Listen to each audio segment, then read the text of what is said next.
Welcome everybody, Don Giannetti, lightingessentials.com.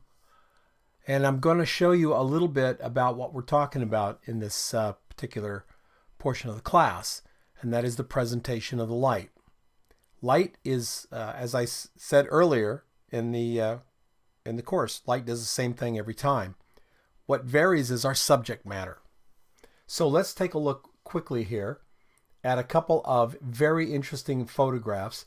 The first one is by Charles Unitas. It's a very shiny coffee pot. So what this coffee pot shows us, it shows us the light. That's a white card. That's a white card. That's the light itself, the soft box from that side. That's the soft box from this side.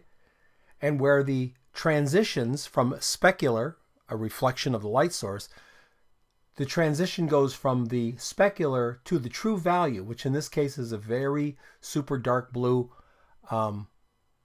coffee pot. It's an absolute sharp transition. That's because we can actually see the light source right in the reflection. Everything reflects. This is a very highly reflective surface on this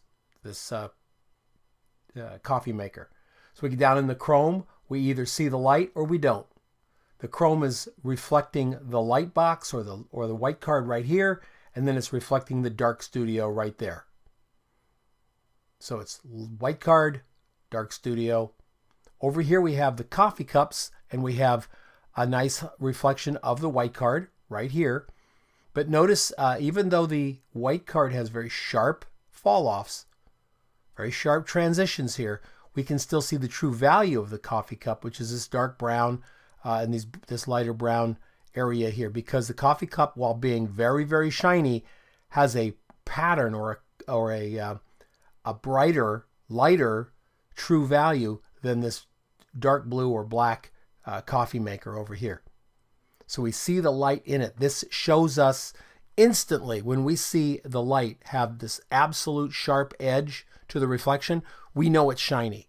There's no doubt in our mind that this is shiny. This is something we've seen since we were children, since we were babies and understood what we were looking at. We understand what this means. We know it's shiny. The surface is not shiny. It's diffuse. It's a true value. So we don't get the reflection of the light source necessarily on the surface. We just get a nice diffuse lit surface. Eric Weaver did some photographs of a bunch of old flutes made out of bamboo or some sort of wood anyway, and used a very large light source to the left here. It's right out of camera right over here. And you can see that light source right there.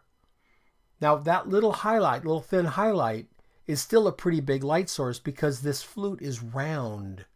So as it goes around, it starts reflecting other parts of the room. Only that angle right there picks up the softbox from there to there. So it's a pretty good size softbox over here. Notice that the other flutes are angled away so that they don't actually reflect the softbox, angle of incidence, angle of reflection. They reflect the gentleman holding this here. You can see some red in the flute here. You can see a little bit of color down in here. Notice the very shiny representation on the flute, but the hands are diffuse. Hands are somewhat efficient in reflecting, but they're not terribly efficient. We still have a bit of a highlight here. You see that? See a highlight on the knuckles. We get into the red shirt. The red shirt isn't efficient at all. So the only place we see the light in this red shirt is as the shirt goes around the corner here. Each little fiber picks up a reflection of that light source, the tiny fiber, and bounces it back to our eye. Angle of incidence, angle of reflection. The true value is this. The true value of the shirt is everywhere in here. The true value of the wood is everywhere in here. We have a little specular, have beautiful soft transitions from the light to the shadow. That tells us that it's a large light. Over here, you've got some white cards that Charles has put up over here. And you can see those white cards reflecting black back into the black area of this piece brighter than it would come back into the wood area of the piece, because it's vitally important to understand that the darker colors reflect more. Frank Grieger did this, some sort of medical canteen or some sort of diffuser, or I guess they're called, for making, or diffuser for making water with vegetables or fruits or any kind of veggies in it. So, but it's a plastic, so it's a bit of a shiny surface, but it's got enough texture to it that it doesn't give us an exact highlight. Do you see that? The highlight of the softbox, which is over on this side, slightly forward, is diffused and broken up. So there's enough shine to give us a highlight, but it's not shiny enough, glossy enough to give us an absolute, which would be, straight white lines here. This would be a box of light. If this was glass, it would be more like Charles had up here. It would be more like this if it was glossy. But since it's not glossy, it's a bit diffuse, we have a much different look to the highlight. As the bottle goes around to the back, we have a little bit of a light picking up here. And then Charles used this yellow spray light back here to come and reflect it back across this very shiny surface that he's using for the background here, the surface of the shot. So we get a reflection of that yellow in that surface. We get a little bit of reflection of the unit itself in this. So when we look at this, the way the light is presenting back to us tells us that this plastic bottle has a little bit of a tooth to it, just a little bit of a texture to the shiny plastic. Kurt Moore, this is very interesting. We have a very shiny bottle here. And this shiny bottle reflects the light source absolutely here. Do you see that? Now, do you see this light source that he's using here? It's a little bit brighter on this side and it gets a little bit softer on this side.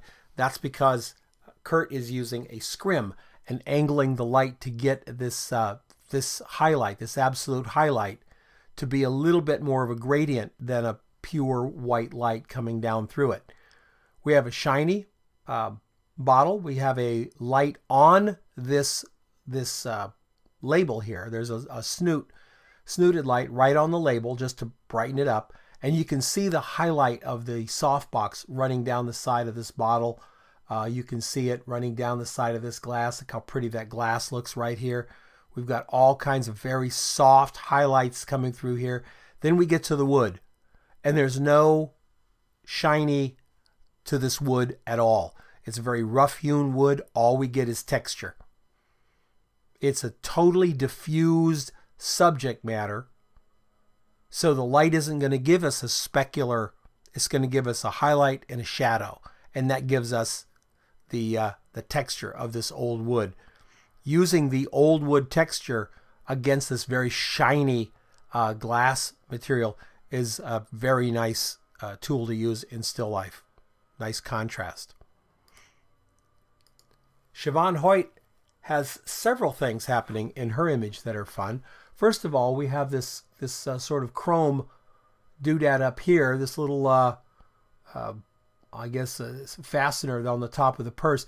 Notice how it is totally lit up, as is that little top of the bell. This part of the bell's going black. The light source itself is reflected in the bell. That tells us this is chrome or some kind of shiny, super shiny material. Because when we get to the diffused leather of the handbag, we don't have a highlight anymore. We just have a lighter to darker gradient. That's the same light being reflected back from the same area, but two different surface types give us two different types of reflections back.